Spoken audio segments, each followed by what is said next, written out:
Number one is I have numerous choices in my life beyond mere survival.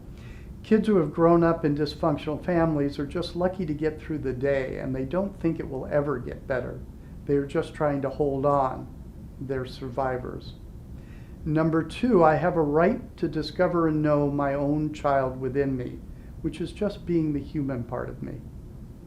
Number three, I have a right to grieve over what I didn't get that I needed, or what I got that I didn't want or need. Number four, I have a right to follow my own values and standards. 5, I have a right to recognize and accept my own value system as appropriate. 6, I have a right to say no to anything when I'm not ready, or if it is unsafe or it violates my boundaries and my values. In other words, I have a right to boundaries.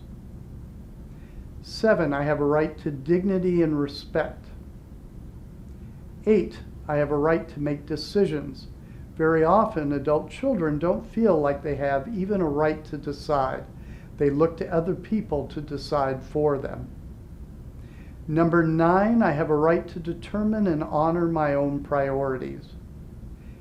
10, I have a right to have my own needs and wants respected by others.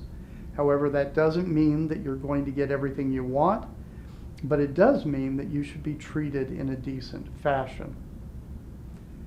Number 11, I have a right to terminate conversations with people who make me feel put down or humiliated.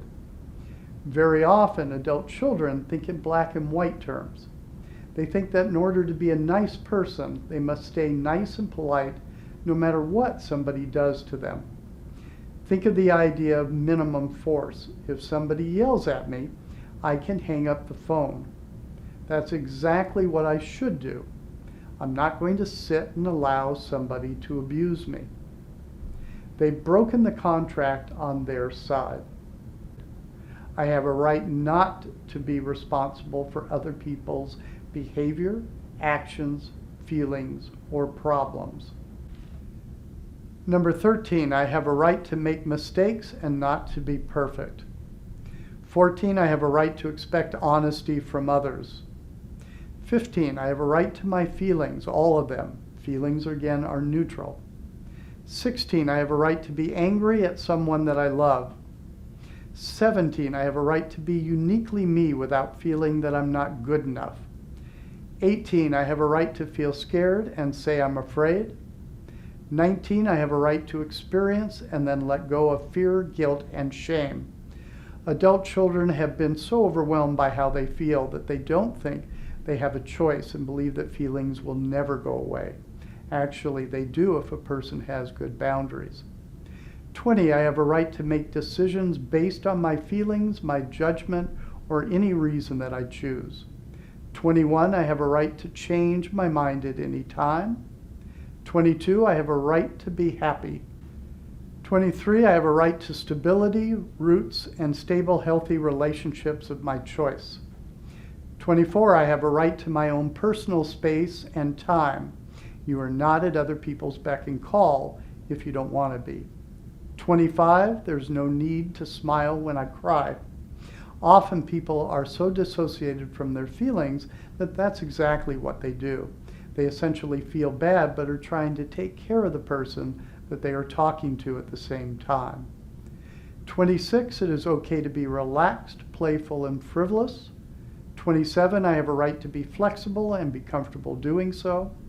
28, I have a right to change and grow, and that possibility is indeed real. 29, I have a right to be open, to improve communication skills so that I might be understood.